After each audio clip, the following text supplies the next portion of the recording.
La Sociedad Dominica de Medios de Comunicación, Sodomco, presenta A Pensar Más con Rosa María Palacios.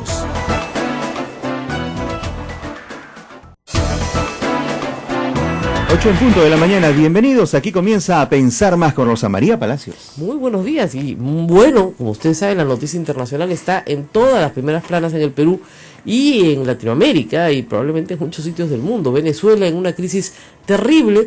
Siempre informamos sobre Venezuela en el Perú porque es un espejo en el que no nos gusta mirarnos, ¿no? Trae malos recuerdos, pero lo que pasa en Venezuela ha pasado en Latinoamérica, en todos nuestros países de una forma u otra. Lo que sucede es que este es como la culminación, ¿no?, de un largo proceso de deterioro democrático. Esto no ha empezado con Maduro, empezó con Chávez. Empezó con Chávez hace muchísimo tiempo. El pueblo se lo permitió porque lo reeligieron innumerables veces, permitiendo reelecciones indebidas. Obviamente utilizando todos los recursos de un estado que tenía el petróleo a $100 el barril y podía regalarlo por toda Latinoamérica y dentro de Venezuela también. Pero el petróleo pues se acabó, ¿no es cierto? Y al acabarse el subsidio del petróleo, pues las relaciones internacionales digamos que empeoraron, ¿no? Sí. ¿Ya? Y los gobiernos cambiaron. Entonces el gobierno de Argentina ya no es el mismo, ¿no es cierto? El gobierno de Brasil ya no es el mismo. Entonces Venezuela comenzó a quedarse sola y sus jerarcas, ¿no?, gracias a Dios, y finalmente ya su último zarpazo contra la democracia fue tratar de quitarle todo poder a la Asamblea Legislativa, que fue elegida democráticamente con una mayoría de oposición para hacerle un balance de poder a Maduro. En vez de aprender a convivir con la Asamblea, lo que hizo Maduro fue cerrar la Asamblea, porque lo que está haciendo prácticamente es cerrar la Asamblea vía el Poder Judicial que él controla completamente. Sí. El chavismo controla el Poder Judicial desde hace mucho tiempo, no es desde ahora. Entonces, como digo, la democracia se caracteriza por varios elementos, ¿no? Una separación de poderes, pesos y contrapesos, derechos humanos respetados, libertad de expresión. Si uno va viendo uno por uno todos esos ítems, en el caso de Venezuela, hace mucho tiempo que perdió casi toda la libertad de expresión. La libertad de expresión en Venezuela se ejerce desde fuera de Venezuela, desde los grupos en el exilio. Desde dentro es muy difícil. Libertades como de asociación, de reunión, están muy restringidas. Los opositores al régimen no se pueden reunir con libertad porque están amenazados permanentemente. El índice de asesinatos en Venezuela es el más alto de Latinoamérica. Motos con gente que circula armada, ¿no? Rodean las casas de los opositores o las reuniones de los opositores.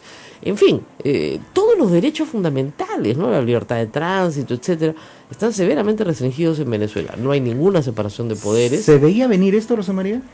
Se veía venir porque, mira, es un régimen que está económicamente deteriorado. Y eso es fundamental. Cuando uno ve caer un régimen, incluso el de Fujimori en el año 2000, había desde el 98 una crisis económica muy grande. Entonces, el 98 y 99 hay una crisis económica que precede a la caída de Fujimori. Y Fujimori cae en el año 2000 en medio de una crisis económica muy fuerte. Un país recesado, sin crecer, después de haber crecido. Por falta de respaldo popular. Por falta de respaldo popular, porque fíjate, ya el problema es cuando no tienes cómo llenar la olla. Entonces, ya mucha revolución, bacán, muy bonito, pero ¿qué cómo? Y en el caso de Maduro, un presidente políticamente astuto, sagaz, porque está criado y formado formado en Cuba, ¿no es cierto?, en esta política dictatorial, autoritaria y al mismo tiempo controladora de todo lo que se necesita controlar en los vínculos del poder, pero débil popularmente, sabe que es débil popular. Hoy día Maduro no ganaría una elección contra Capriles ni de casualidad. Entonces, a nivel latinoamericano, justamente por la experiencia de Perú, fíjense ustedes qué importante, y por las continuas copias que hubo del modelo Fujimori en Latinoamérica, que implicaban dar un autogolpe con apoyo militar, cambiar la constitución, establecer mecanismos de reelección, esquema que copia Menem, por ejemplo. Sí. O sea, dictaduras de izquierda y de derecha hay, no importa de dónde vengan. Y luego que copia también los Kirchner hacen exactamente lo mismo. se reeligen y se aprovechan la posibilidad de reelegirse. Entonces Lula también se reelige hasta que decide irse, pero hay un mecanismo de reelección que se convierta... En Latinoamérica hay modas. En 1970 toda Latinoamérica tenía gobiernos militares. Claro. En 1980 todos estaban regresando a la democracia. Algunos se demoraron más, otros menos, pero más o menos fue por ahí.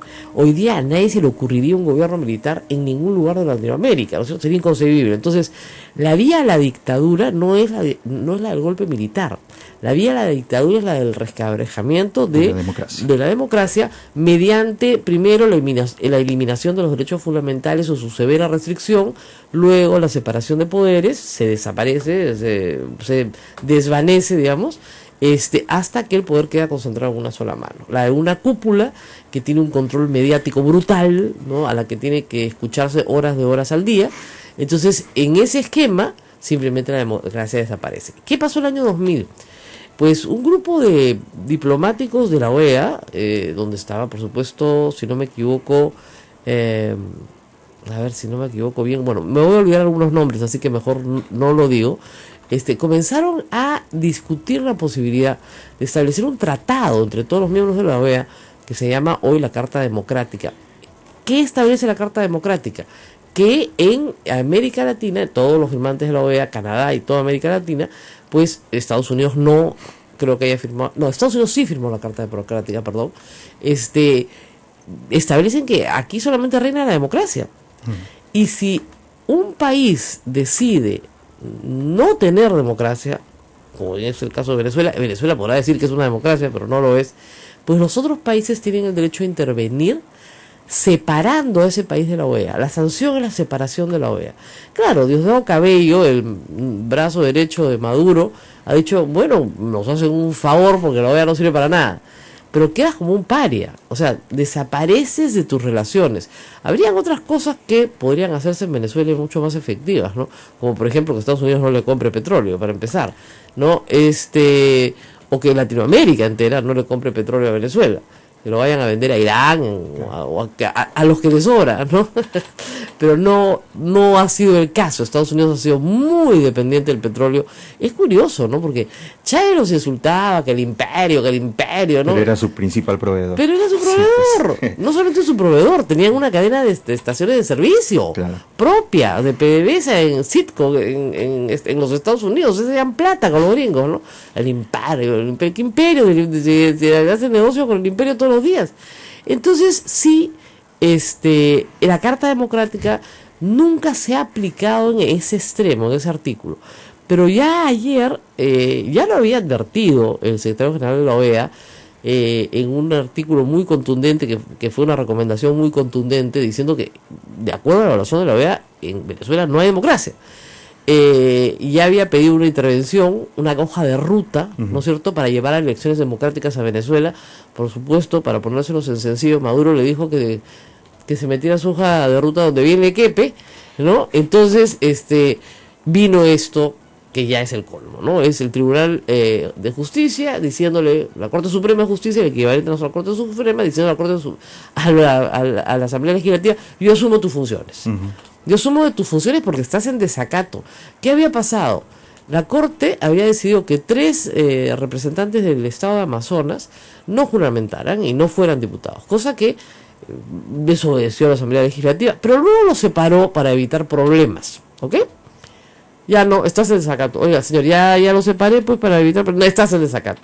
Una y otra vez, todo esto por órdenes de Maduro, ¿no? Una y otra vez. Entonces, ¿qué pasa con las autocracias de este tipo? Que también fue lo que al final terminó pasando con Fujimori.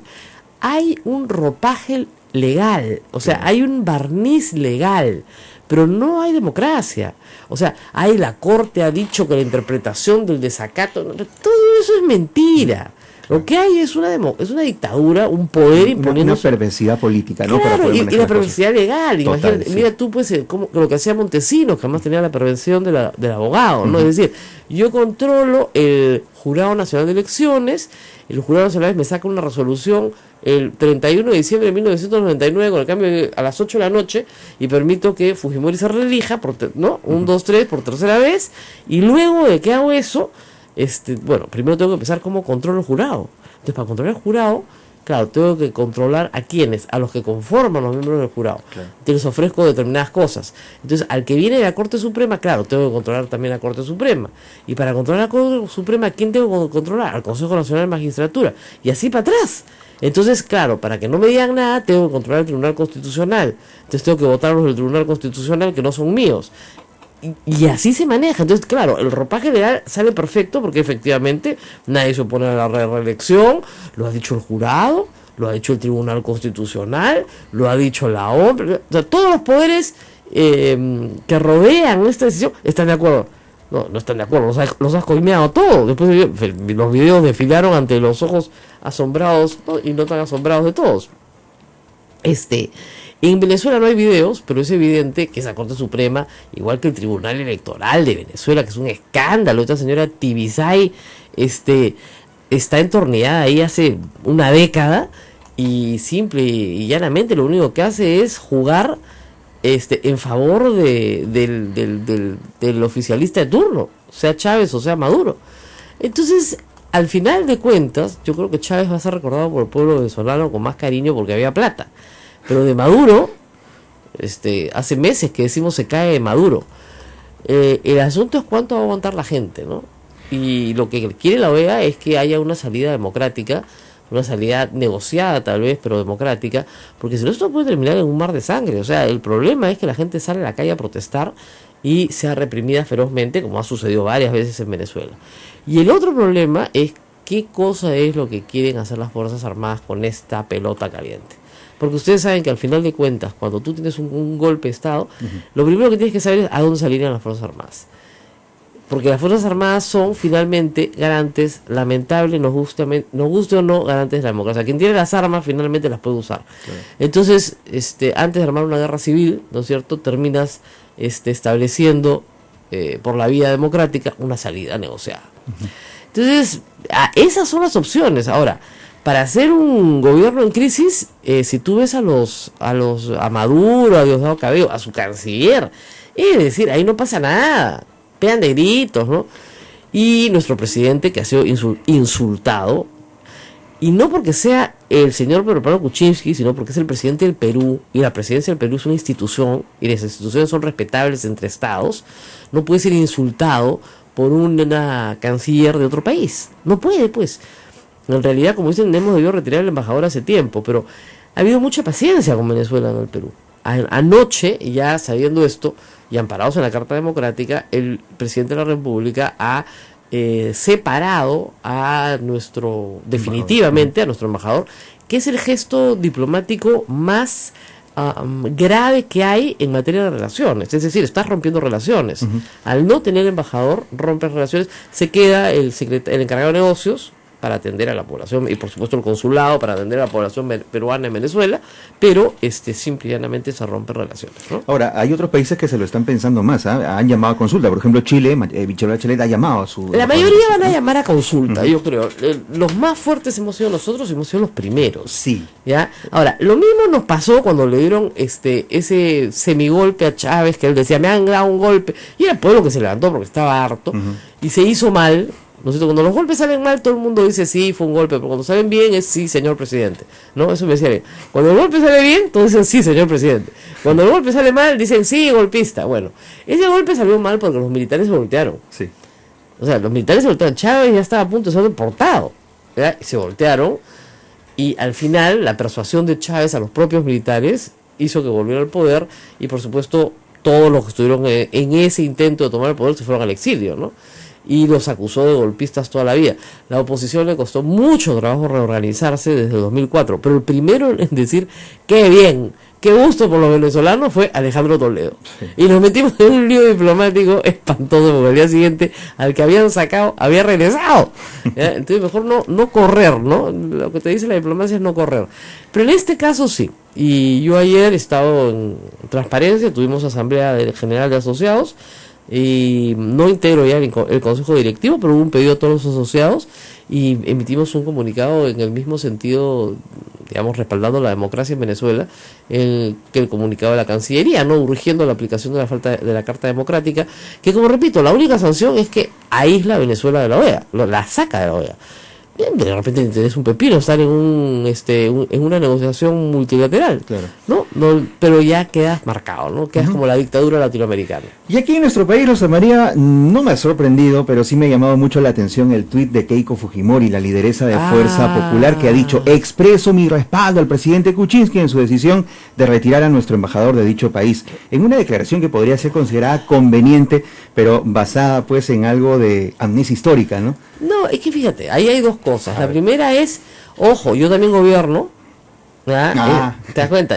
O sea, la decisión del Kuczynski es mía, por si acaso, ¿no? Yo estoy en esa línea, o sea, no me habrán elegido a mí, pero yo gobierno. Y dos, es no, lo que pasó en el Perú, eso le pasó a mi papá, yo no tengo nada que ver. Nada que ver. Eso pasó hace 25 años, yo no tengo que...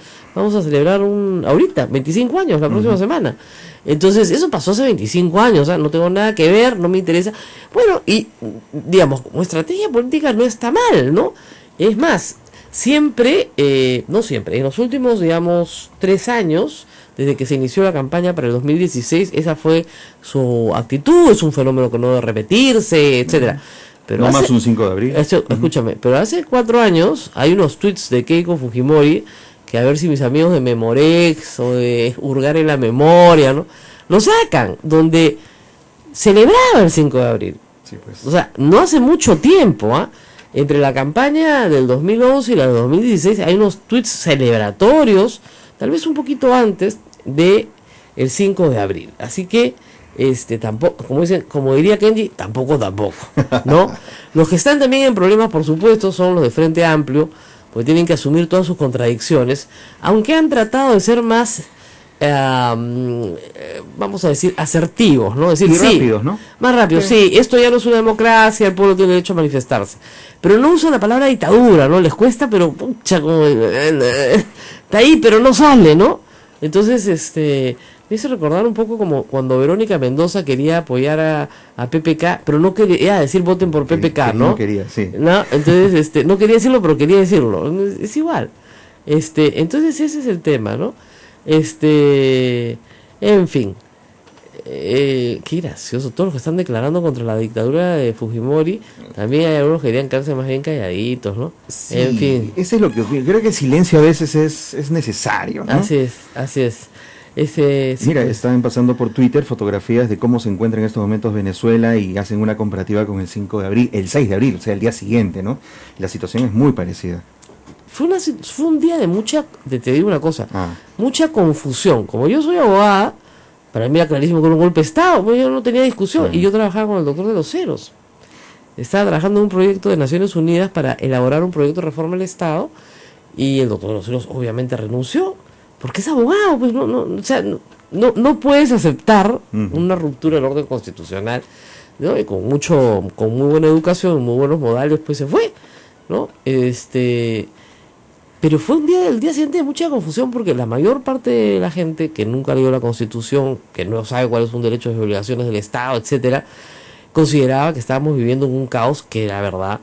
Y hay que decir una cosa, la izquierda y el APRA contribuyeron mucho a ese golpe, ya, porque le dieron, no hay excusa, pero digamos que había motivos para exhibir, porque todas las reformas institucionales que se estaban haciendo para liberalizar el mercado se las estaban tumbando en el Congreso, con lo cual iba a ser imposible sacar adelante un proyecto reformista, como finalmente era el que aspiraba el pueblo en ese momento, para salir de la desgracia en la que vivíamos.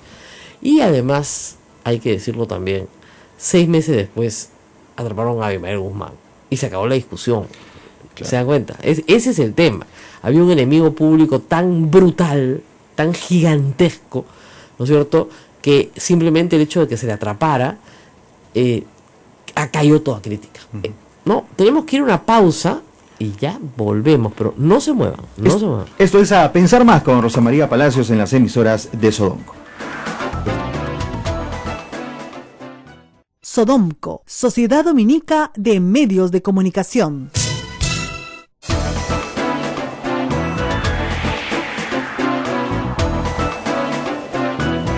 Estamos en comunicación en este momento con Francisco Belaúnde Matosian, que siempre nos ayuda en estos momentos para entender qué pasa en el mundo y cómo los golpes de Estado no son como los de antes. Yo les explicaba, no es que llega un dictador, toma Palacio de Gobierno, vestido de verde, ¿no? Y ponen tanques alrededor. No. Ahora las dictaduras se van desenvolviendo, ¿no es cierto? Primero reduciendo libertades, luego acabando con la separación de poderes, luego convirtiéndose en un poder único y omnímodo. Francisco, muy buenos días. ¿Qué tal, Rosa María? Bueno, lo que tenemos hoy ya en Venezuela es la consolidación completa de una dictadura, ¿crees tú? Aún cuando vista un ropaje legal. Sí, yo creo que sí, ¿no? Es verdad que esto, digamos, además es un poco el sello, digamos, de disolución de un Congreso que en realidad pues estaba haciendo ya, le habían quitado un montón de muchas atribuciones, ¿no? Incluyendo incluso, lo que parece increíble, la de dar el presupuesto a la nación, que es una labor eminentemente legislativa, ¿no? Claro. Entonces, de alguna forma ha decidido coronar, ponerle una especie de sello oficial a lo que ya se estaba dando de hacía en realidad bastante tiempo, ¿no? Claro, y el tema aquí es que es como un patrón de conducta que se establece en Latinoamérica después de que, luego de que en los 80 se regresa a las democracias, ya es imposible volver a dictaduras militares, ¿no es cierto? Así es. Entonces lo que tenemos es lo que se llaman democracias de baja intensidad, primero, y luego ya los que se van a un extremo tipo Cuba, ¿no es cierto? Y terminaría Venezuela tan aislada como Cuba de la comunidad latinoamericana, ¿tú crees, después de esto? Mira, lo lógico sería que se le aplique la Carta Democrática a Venezuela y sea suspendida de la OEA. De UNASUR no sabemos si existe, la verdad, no, así que no sabemos, también debería normalmente ser suspendida de la UNASUR, porque como creo que la UNASUR la que hace suspendida más bien es la UNASUR. Ahora, el propio Maduro ha insinuado que hasta podía retirarse de la OEA, ¿no? Y decir, bueno, pues la OEA sirve al imperio y en algún momento si es que ve que se le puede suspender, tomará seguramente la delantera y ahora, eso es algo que es difícil de entender, Francisco, en todos estos años. O sea, los jerarcas Chávez, Maduro y toda la diplomacia venezolana que aparece en televisión muchas horas, pues hablan del imperio, insultan a los presidentes americanos, ¿no? Pero les venden petróleo. O sea, ¿por qué si Estados Unidos pone sanciones comerciales a Cuba, con las cuales yo no estoy de acuerdo a estas alturas, pero ¿por qué no hace lo mismo con Venezuela y no le compra su petróleo? Bueno, sí, bueno, eso es cierto, ¿no? Ahora, dicho sea de paso, con el tema del petróleo, ayer estuvimos hablando, en una conversación con María Corina Machado, y se le planteó la posibilidad de que qué pasaría si Estados Unidos dejara de comprarle petróleo a Venezuela. Y ella dijo que de ninguna manera, porque eso sería castigar al pueblo, finalmente quien sería castigado sería el pueblo venezolano. Bueno, ¿no? Eso es cierto, ¿no? Eso es inevitable, ¿no? Pero lo que no puedes es tener un doble discurso, o sea, o por lo menos la oposición debería poner en evidencia ese doble discurso, ¿no? Que es permanente. Yo no puedo decirle a una persona imperialista, desgraciado, explotador, y hago negocios con él, y es mi socio comercial. No, claro. No, lo que pasa es que ya el nivel de descaro es absoluto, ¿no? Y finalmente lo que pasa aquí es un régimen que está cada vez más arrinconado por la situación interna y que ya lo que hace es una fuga hacia adelante, ¿no? Que ya no sabe cómo finalmente hacer para mantenerse en el poder, ¿no? Y entonces ya son medidas en realidad desesperadas. Ahora, esta medida de ahora tiene que ver aparentemente en concreto con la voluntad del gobierno de crear empresas mixtas en el sector petrolero con empresas extranjeras, y para eso, de acuerdo a la Constitución venezolana, necesitaba por lo menos el acuerdo de la Asamblea, y la oposición había dicho que en principio no, que ahí advertía que no iba a dar su autorización para eso, y por lo tanto eso habría precipitado, si se quiere, la decisión finalmente de disolverla, ¿no? Sí, bueno, pero ahora, ¿qué sigue? No parece ser que la cúpula militar venezolana se le vaya a voltear a Maduro, no por ahora. En el momento en que esto suceda, cambiarían mucho las cosas, pero no parece que eso vaya a suceder. Por lo tanto, Venezuela va camino a una situación de aislamiento. Sí, yo, digamos que las reacciones de varios países así lo indican, ¿no? Pero lo que pasa es que finalmente habrá que ver qué pasa a nivel de la OEA, porque finalmente el mecanismo institucional ahora de aislamiento de Venezuela es la OEA. Lo que sucede es que se necesitan 2/3 de los países para que pueda ser suspendida de la OEA, ¿no? Y claro, todavía tiene Venezuela alguna influencia de tipo clientelar con estos países, muchos de los países digamos, del Caribe, algunas islas del Caribe, más algunos otros. Entonces, vamos a ver qué pasa en los próximos días. Imagino que debe haber en estos momentos la Cancillería peruana en particular, debe estar haciendo un trabajo con sus pares para reactivar este tema, porque ya se vio, ¿no? Ya se vio por primera vez en la OEA, se vio el tema de Venezuela, al final no hubo una votación, pero en todo caso no se llegó pues a una votación que pudiera llegar a una suspensión, pero tendría que ser retomada ahora de manera nuevamente para ver esta situación y tomar una decisión. Pero es lo que vamos a ver, eso es en el plano internacional. Y en el plano interno vamos a ver también si es que hay una movilización de la población, porque por otro lado, lo que hemos estado viendo en las últimas semanas es que la población está un poco como cansada de toda la situación, y la capacidad de movilización que tiene la oposición parece a veces reducido. Vamos a ver si se reactiva con eso, ¿no? Es que si uno ve la historia, ¿no es cierto? Yo creo que hay movilizaciones en Venezuela desde hace 15 años. O sea, desde el 98 en que llegó Chávez, el próximo año se cumple 20 años de chavismo. Entonces, claro, las dictaduras venezolanas han sido siempre muy largas, de 32 años, de 36 años, ¿no? Yo le dije a Patricia Poleo, periodista venezolana, pero yo decía, pero no hay dictadura que no caiga, hombre. Me dice, ¿acá? Duran 30 y tantos años, no puede ser, qué maldición ha caído sobre este pueblo. Entonces, salir yo creo que les va a ser complicado. Ahora, la conducta de los países de Latinoamérica, se necesitan ¿cuántos votos en la Asamblea para sacar a Venezuela, para aplicar la Carta Democrática? De esta reunión de los cancilleres necesita 2/3. Pero 2/3, ¿y cuántos son? ¿32 o 33? O sea, no es una expulsión, por si acaso, ¿no? Porque eso no se prevé, sino una suspensión. Separación, ha sido suspensión. Ahora, sí. De estos, digamos, con 24 votos se lograría, ¿no es cierto? Sí, así es. Y hay 20 que firmaron esta especie de exhortación a una hoja de ruta para buscar una salida democrática. Eso fue la semana pasada.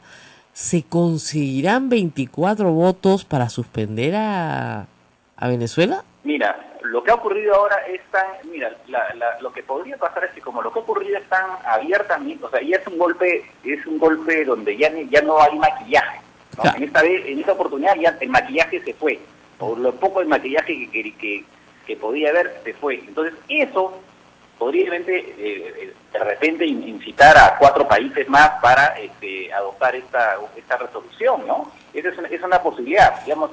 Tan descarado lo que ha pasado que pudiera ser, ojalá. Claro, pero por ejemplo, el Perú es el primer país en retirar al embajador y por supuesto el primero que pide que se aplique la Carta Democrática. Hasta esta hora están llamando embajadores en consulta a otros países, pero nadie más nos sigue. No nos vaya a pasar. Lo que pasa es que el Perú ya había, digamos, el Perú estaba en una etapa, el llamar en consulta lo había hecho antes y entonces ahora pasa al sí, claro, hay insultos al presidente, ¿no? Fase, ¿no? Así Pero, mira, siempre, eso es curioso, ¿no? Porque al mismo tiempo siempre hay una especie de prudencia. Ha habido, respecto a Venezuela, es lo que hemos visto en lo largo de estos años, una especie de timidez a la hora de lidiar con el tema venezolano, ¿no? Y tiene que pasar algo realmente descarado para que, bueno, por lo menos algunos países comiencen a llamar a sus embajadores. Es de esperar, digamos, que el movimiento se amplifique y que se pueda llegar pues a una decisión a nivel de la OEA, ¿no? Pero, una vez más, Venezuela siempre ha sido un tema un poco que no ha motivado mucha firmeza de muchos países latinoamericanos. Al margen porque además hacían regalitos bien sabrosos, o sea, si te regalan petróleo, ¿no es cierto? Claro. Y hay que preguntarle a Bolivia, hay que preguntarle a Venezuela, perdón, a Argentina, hay que preguntarle a Ecuador, hay que preguntarle a Brasil. Hasta la Uruguay, Pero lo que pasa es que Uruguay, los hasta amigos de Uruguay Brasil recibió. cayeron, los amigos de Argentina cayeron, quedan solamente Correa y Evo, que están con la boca callada, ¿no? Bueno, no, más bien el gobierno boliviano ha apoyado abiertamente ayer, él lanzó comunicado apoyando abiertamente a Chávez. O sea, ellos sí no tienen cura aparentemente. No, con Evo Morales no hay discusión, él va a apoyar porque viene directa la ayuda venezolana, no hay forma de traicionar, no se puede traicionar esa ayuda porque más allá de la retórica socialista hay negocios de por medio, que también es el tema del petróleo. Pero ya el petróleo Sí, a claro. $50 el barril, no te permite pues hacer las cosas que hacías hace unos años, ¿no? ¿Qué capacidad puede tener la población? Tampoco lo sabemos. Capriles, que es, digamos, uno de los líderes opositores, ha salido inmediatamente a rechazar el golpe y a llamarlo golpe, ¿no? Acá hay una dictadura y esto es un golpe de Estado. Claro. ¿Qué capacidad de movilización puede tener la mesa opositora? Porque ya es una mesa de oposición. ¿Y qué capacidad tienen de liberar a los presos políticos? Que son los primeros pedidos de cualquier hoja de ruta de retorno a la democracia, ¿no? Claro, ese es el problema, y es que eso vamos a verlo en los próximos días. Mañana hay una movilización, pero después la gran movilización que se iba generando en torno al referendo revocatorio, que fue cortado por este intento de diálogo, la verdad que bastante infeliz, se ha visto que la población aparte que efectivamente la población está pues preocupada en conseguir ese alimento. Así es, en comer. Básicos, ¿no? Así es. Así es. Entonces, claro, vamos a ver hasta qué punto se genera una gran movilización. Yo hasta ahora tengo un poco mis dudas, pero vamos a ver. Ayer un periodista venezolano decía desde Caracas que si para América Latina, para el mundo, esto aparece como un hecho, es un hecho, claro, que llama mucho la atención. En Venezuela lo que ellos han vivido es que en realidad la asamblea ya prácticamente había sido, claro, en el fondo, casi disuelta, o sea que es un hecho más. Claro. No lo han tomado como el hito histórico del momento de la disolución de la asamblea, como lo hemos tomado nosotros, sino como el curso de acción que venía desarrollando desde hace mucho tiempo, ¿no? Esa es una gran diferencia en la reacción, por cierto. Una cosa es vivirla y otra cosa es escucharla, ¿no? Bueno, muchísimas gracias a Francisco Belaúnde. Vamos a estar en contacto seguramente toda la próxima semana, viendo qué pasa. Maduro no va a dejar el poder voluntariamente, eso está clarísimo, va a tener que ser forzado a dejarlo, porque no va a convocar elecciones libremente, y cuando le toque convocar elecciones, que es en 2 años, va a hacer algún truco también para quedarse, ¿no? Porque no han hecho más que trucos para quedarse en el poder 20 años ya. El próximo año son 20 años. Gracias a Francisco Belaúnde. Vamos a la pausa, y a todos los amigos que nos siguen en Twitter, contarles que están pasando cosas increíbles en la lectura de sentencia de Ronald Gamarra, que estuvo acá. La jueza, vamos a decir su nombre, porque de verdad que necesita volver a pasar ella también por el Consejo Nacional de Magistratura. Claro, ¿quién se va a meter con el Consejo Nacional de la Magistratura si es la entidad que los ratifica, ¿no? El juez, el nombre de la jueza es María Elena Contreras González. María Elena Contreras González, ¿ok? Esa es la que está juzgando a Ronald Gamarra. Esa es su jueza. Y la jueza está diciendo en su sentencia que una investigación penal contra la integrante del Consejo Nacional de la Magistratura por falsificación de firmas no es relevante públicamente. O sea, que el público no tiene que estar informado de una investigación penal. Porque fue hace 5 años. Claro, no debe ser informado. Imagínense, o sea, que los antecedentes investigatorios de una persona pública no tienen que ser publicados. Eso es lo que dice la jueza. ¿Cómo es posible que una persona pueda acceder, ¿no es cierto?, a un puesto en el Poder Judicial como juez y escribir eso? Entonces, ¿dónde estudió? ¿Cómo puedes decir que la investigación a un funcionario público no es relevante públicamente? ¿Cómo no va a ser relevante? O sea, todo lo que concierne a la vida pública de un funcionario público en su ejercicio profesional dentro de su función pública es absolutamente relevante. Si la señora fue acusada de falsificar firmas para obtener ¿no es cierto?, su nominación para ser miembro del Consejo Nacional de Magistratura y una fiscal le archiva el caso y ella la ratifica y no se inhibe, ¿cómo no va a ser relevante públicamente esa información? Esta jueza, de verdad, yo vivo muy, muy sorprendida de algunos colegas abogados, la verdad, no sé. Vamos a ver cuánto le pone. Felizmente esto se apela, Vamos a la pausa, hay mucho más, no se muevan. Esto es A Pensar Más con Rosa María Palacios en las emisoras de la Sociedad Dominica de Medios de Comunicación. Radio Santa Rosa en Lima, Radio Santo Domingo en Chimbote. Ya lo condenaron a un año de pena privativa de libertad suspendida. ¡Qué barbaridad, Dios mío! Felizmente, no va a pasar un día, obviamente, en la cárcel, pero un año de pena privativa de libertad suspendida. Entonces tiene que ir a firmar el cuaderno, pues todos los meses. Hasta que le resuelvan la apelación, ya venció la pena. Ese es amedrantamiento claro y directo contra la libre expresión y contra la libertad de Ronald Gamarra para ser abogado en el sistema penal. Bueno, todo se paga. Vamos a ver qué pasa después con esa jueza el día que la ratifiquen, pues. La van a ratificar bonito. Lo acaba de escuchar usted aquí en A Pensar Más con Rosa María Palacios. Volvemos.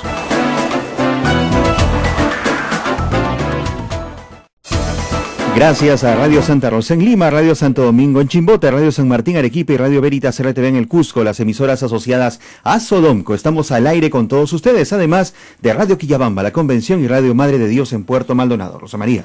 Bueno, toda nuestra solidaridad con Ronald Gamarra, por supuesto, cuando te dan un año de suspendida, es por fregar, pues, discúlpenme, pero no es otra cosa que fregar. Ganas de ir a que firmes un cuaderno, a que te sometas, ¿no? Y cuando Ronald Gamarra, lo único que ha hecho es exponer las carencias, ¿no es cierto?, de un Consejo Nacional de Magistratura que tiene conflicto de interés con los jueces que tiene que ratificar. En el caso específico, una consejera que estaba siendo investigada por falsificar las firmas, ¿no es cierto?, y luego que estaba en plena investigación, ella ratifica a su fiscal, no se inhibe, ratifica a la fiscal que la investiga y un mes después la fiscal le archiva el proceso. ¿Qué tal descaro, por el amor de Dios? Y tenemos a una jueza, María Elena Contreras González, que dice que ese tema no es de interés público. O sea, según esa jueza, de ese tema usted no tiene que saber, de ese tema usted no tiene que enterarse. Ronald Gamarra no tiene por qué escribir sobre eso. Esas cosas hay que taparlas, hay que esconderlas, hay que ocultarlas, para que no se sepan las carencias que tienen, ¿no es cierto?, los jueces, los fiscales y el Consejo Nacional de la Magistratura. Y le pone un año de prisión suspendida. Pero de verdad, ojalá, obviamente esto se apela y en la superior, obviamente que lo absuelven, ¿no es cierto?, porque tan descarados no van a ser. Pero estos jueces de primera instancia que condenan y le meten sentencias a todo el mundo por las puras albóndigas, algún día van a tener que pagarla, la verdad. Igualito que la jueza de Rafa León, suspendida, reservada, ¿no? Y como dice Rafa León, con una sentencia que parece que las hubiera escrito Tarzán, porque el castellano que tienen es pésimo, por Dios. En fin. Bueno, vamos a hablar de cosas más gratas. Hemos tomado unos minutos de esta mañana para dirigirnos a todos nuestros afiliadas, sobre todo Cusco, que nos está escuchando, Arequipa, que nos está escuchando, va a disfrutar mucho de esto, de lo que les voy a contar. Está conmigo Isabel Álvarez Novoa, que ha asumido la dirección de un proyecto, titánico en realidad, ¿no?, de recopilación histórica, etnohistórica, de recursos naturales, de 6 regiones del Perú: Piura, Cusco, La Libertad, Arequipa, Lambayeque y Tumbes, pero de un rubro específico, las picanterías y las chicherías como patrimonio cultural de la nación, lo cual es bien específico como ámbito de investigación sociológica, pero hay que entender también que Isabel es la directora, empresaria, impulsadora de un proyecto gastronómico. Entonces hay un interés personal y un amor grande por la comida, y al mismo tiempo es antropóloga, por lo cual las dos tendencias se mezclan en ella, ¿no? Se fusionan en ella. Para hablar de fusión, Isabel, antropóloga y cocinera. Sí. Y al mezclar las dos pasiones se produce esta investigación. Cuéntanos del equipo, porque esto es un equipo, no solamente Isabel, es un equipo de antropólogos y sociólogos que han trabajado en 6 regiones del Perú. Cuéntanos un poco de la organización de este trabajo. En principio este es un trabajo que se ha sido posible ejecutarse por el apoyo invalorable, extraordinario, y no hago ninguna exageración, sí hago un énfasis, que surge justamente de toda la dificultad encontrada en el camino a nivel de las regiones, pero que surge de la aceptación de la Universidad San Martín de Porres, la Escuela de Turismo y Hotelería con el padre Leuria, que le pedimos, argumentamos y aceptó. ¿Qué aceptó? Aceptó que la universidad, como por una propuesta mía conceptual, metodológica, se designara un equipo para trabajar en 6 regiones del Perú, como tú las has señalado, todo el norte, Tumbes, Piura, Lambayeque, La Libertad, Arequipa y Cusco, para que sus manifestaciones primigenias, que son las picanterías y chicherías, sean estudiadas. ¿Por qué? No es solamente, y mira, voy a hacer énfasis como que es un poco tu estilo, que es tan contundente cuando dices las cosas, lo que se trata acá no es solamente hacer un estudio que es importante que los más jóvenes de repente lo sepan o los que están ahí lo sepan, sino porque es la única manera de que entender de dónde surge este auge de la cocina peruana, para que no se crea que surge a partir de hace 15 o 20 o 30 años. O sea, las cocinas que hoy se enarbolan como que incluso ocupan lugares importantes en la clasificación de los rankings internacionales, tiene un origen, o sea, tiene una abuela, una abuelita, si habláramos en figura metafórica y real de lo que ha sido.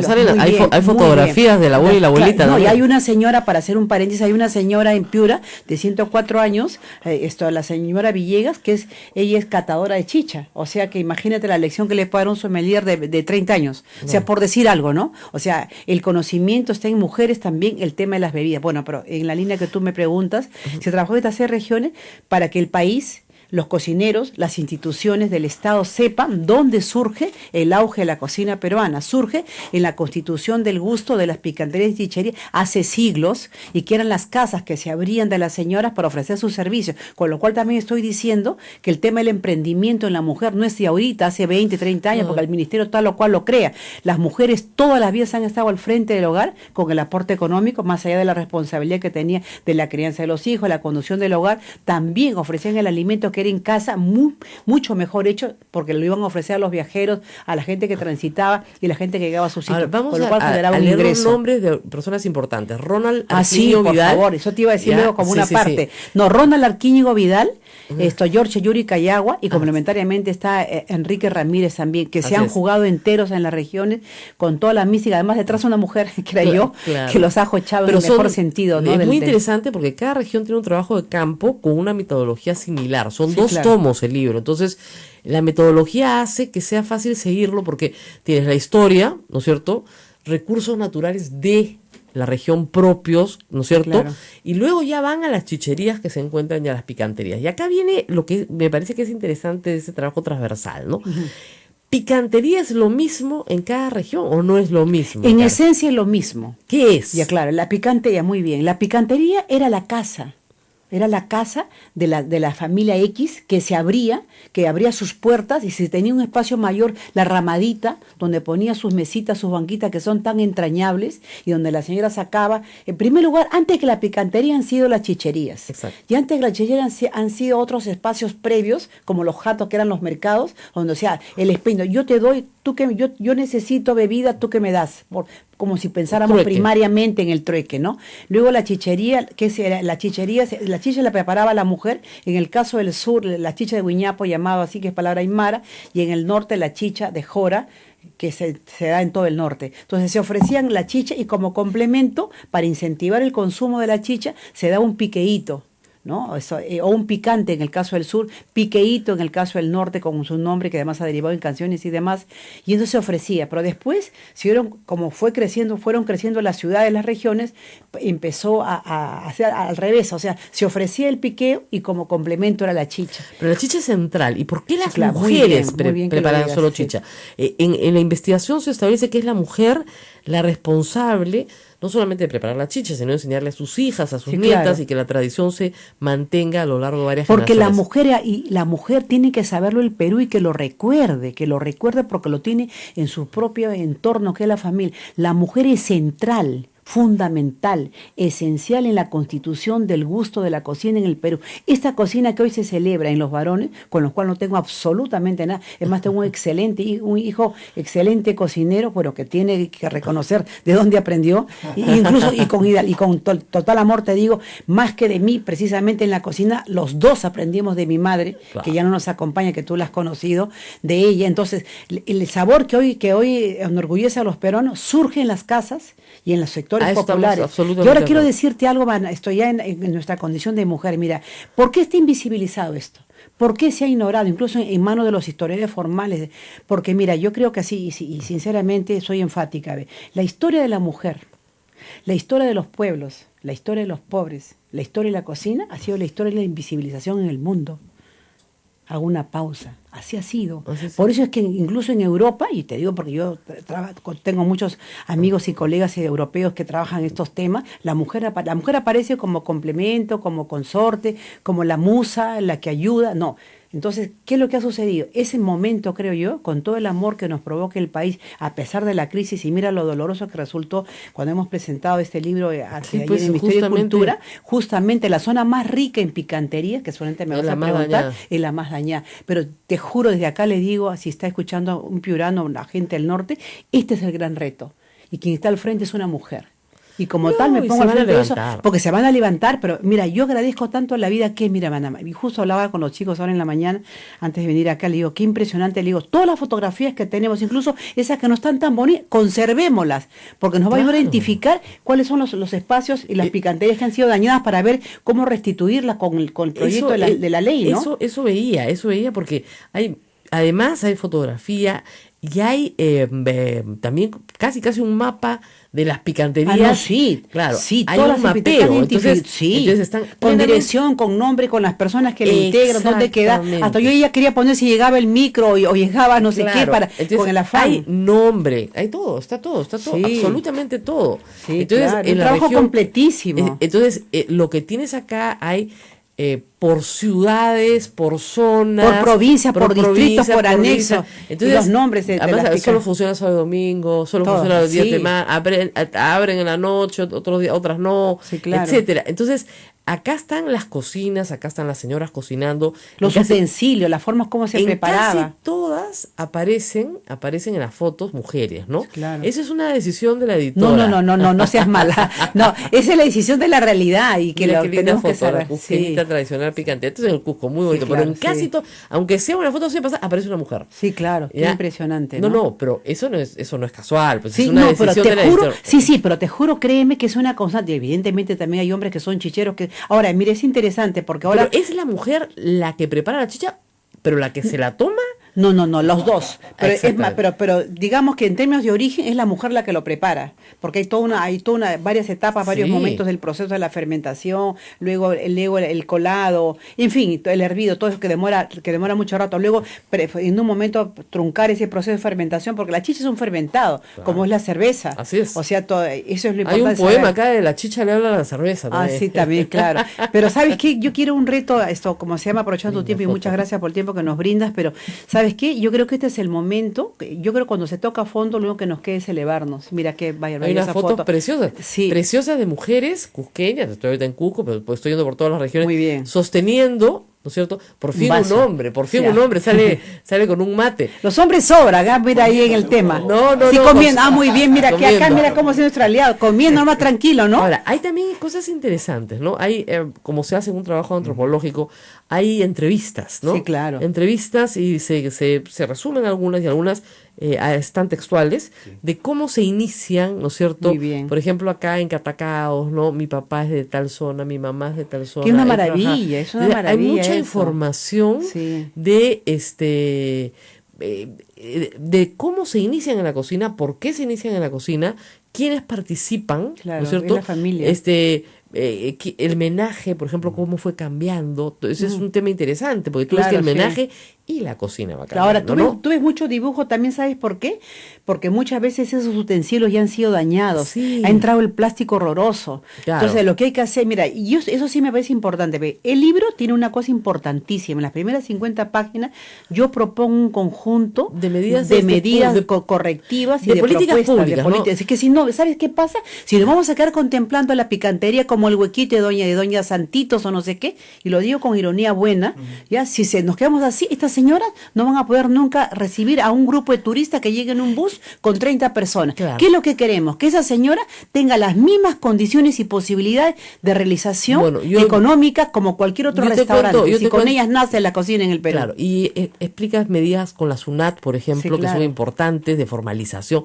Pero yo te pongo un ejemplo, yo estaba en la Benita en Characato, que es Es un maravillosa, pequeño- la señora Benita, la señora de Benita, que Arequipa. que es una maravilla, mujer, además No, sí, divina. Me alegra y me encanta que lo digas, porque Sí. además tiene un hijo. Mira, esto brevísimo. Su hijo es arquitecto. Que un buen día le dice a su madre, mamá, te tengo que comunicar algo. ¿Qué me dirá? Mi hijo se asustó. Le dijo, mamá, quiero ser picantero. Y tiene la picantería ahí en los claustros, ahí en Arequipa. Los jesuitas. Mira, qué maravilla. Y me dijo, mañana veo donde mi hijo.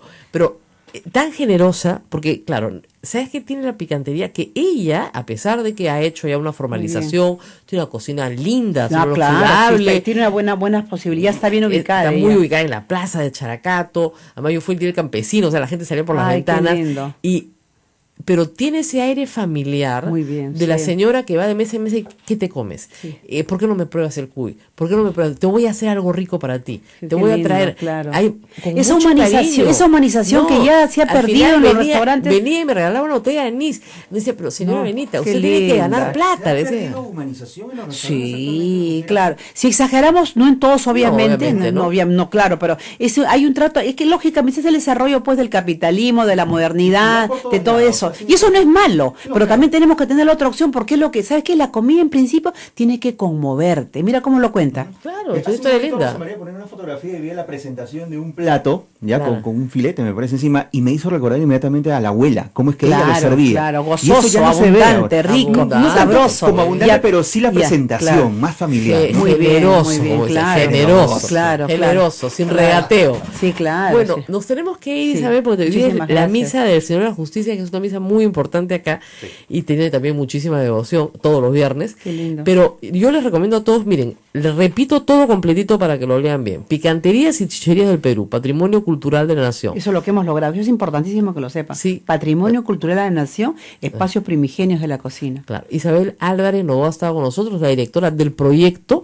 con todos los Y dueña del antropólogos. señorío de Sulco. Ah, y dueña, del señorío. obviamente. 30 años, imagínate, tengo el señorío. Ya 30. 30 años, claro. Por eso es que Parece también ayer. por eso es que este enfoque tiene un enfoque antropológico, histórico, político, social y también empresarial. Si no hubiera puesto las alternativas que están al comienzo. Que hay alternativas, o sea, al comienzo del libro hay alternativas de formalización de las picanterías para que, como tú dices, no se queden en el recuerdo Claro. y de repente la abuela muere y y que ya no sean hay- espacios dignos, bellos, que sea la Exacto. arquitectura, la artesanía, la mantelería, las formas, la música, el canto, todo que esté ahí. O sea, es la sin es perder la- su esencia, Sí, ¿no? No, por supuesto, Sin conservando- perder, sin perder su sin perder esencia. su esencia, que es la de la casa de familia que se abre a recibir claro. al viajero. Muy bien. ¿no? sí. Que abre su corazón y Así te es. pone un plato de comida que te conmueve porque te recuerda a tu madre. Exactamente. Eso es la En comida. mucho de la Sierra del Perú había, ya sé que nos vamos a pasar un segundo. Había, me acuerdo, una banderita. Muy bien. Y la banderita Claro. era chicha o pan. Sí, Había roja en el norte Sí. y blanca en el... en la Que sierra. ahí había chicha. roja en el sur, perdón, y blanca. Sí, en la claro. sierra, en la sierra peruana, blanca. Entonces, Claro, sí. acá hay chicha. Flamea su banderita. Y qué Entonces tú lindo. ya sabes que paras ahí y hay chicha. Y la chicha que es riquísima. Es el río que recorre las Tú dices entrañas y las venas, que sí. es nuestro río. Sí, que hasta lo he hecho en llanto y el colmo. Te juro, cuando leí, veía toda la persecución que había, dije, Dios mío, eso es. Y mira la ironía, pero con respeto. Y mira, ¿y qué está haciendo el río en ¿Qué Piura? está haciendo el río? Bueno, Perú? Recobrando lo suyo. Sí. Nos vamos a la misa del Señor de la Justicia. Con nosotros será hasta el lunes. Muchísimas gracias a todos por su atención y, por supuesto, nuestra solidaridad con Ronald Gamarra. Nos vemos. Nos vemos, retomamos la programación en nuestras emisoras al interior del país. Gracias, hasta el lunes. Hasta aquí, A Pensar Más con Rosa María Palacios. Este programa fue producido por la Sociedad Dominica de Medios de Comunicación, Sodomco.